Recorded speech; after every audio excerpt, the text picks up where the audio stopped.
Praise the Lord. Good morning. கர்த்தர் நல்லவர், அவர் கிருபை என்றும் உள்ளது. எசேக்கியேல் 37:14 என் ஆவியை உங்களுக்குள் வைப்பேன், நீங்கள் உயிரடைவீர்கள். நான் உங்களை உங்கள் தேசத்தில் வைப்பேன், அப்பொழுது நான் கர்த்தர் என்று அறிந்து கொள்வீர்கள். இதை சொன்னேன், இதை செய்வேன் என்று கர்த்தர் உரைக்கிறார் என்று சொல் என்றார். எசேக்கியேல் 37:14.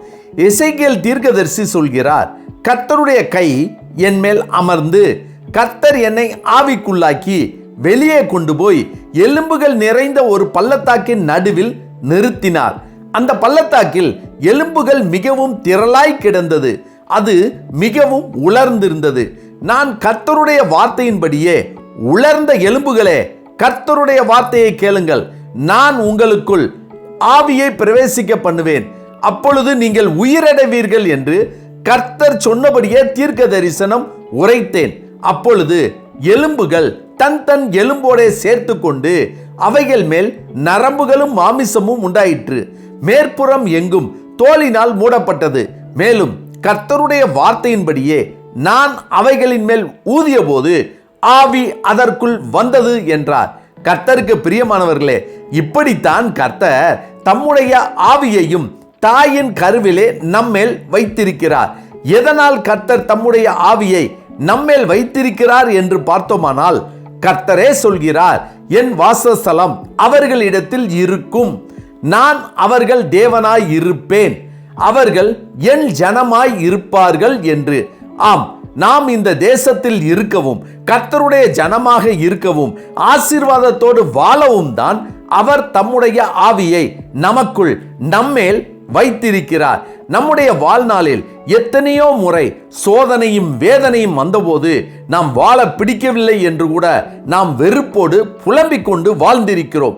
அதே நேரத்தில் நமக்கு எதிராக வந்த சத்துருக்கள் நாம் தேசத்தில் இராதபடி நம்மை அழித்துவிட எத்தனையோ சதி வேலைகளை செய்திருப்பார்கள்.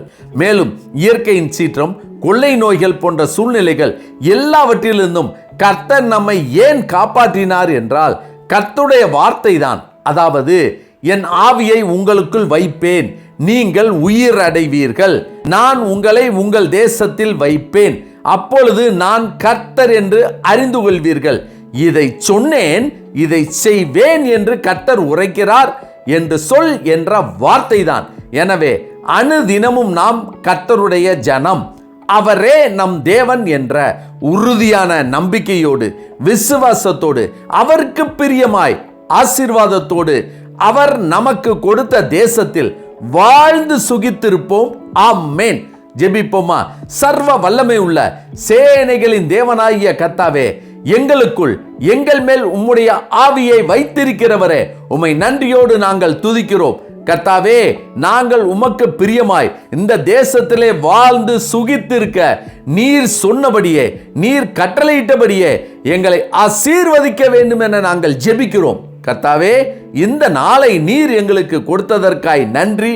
இந்த நாள் முழுவதும் கர்த்தருடைய ஆவியானவர் எங்கள் மேல் இருந்து எங்களை பாதுகாத்து வழி நடத்தி எங்கள் தேவைகளை சந்திக்க வேண்டும் என இயேசு கிறிஸ்துவின் நாமத்தில் ஜெபிக்கிறோம் நல்ல பிதாவே.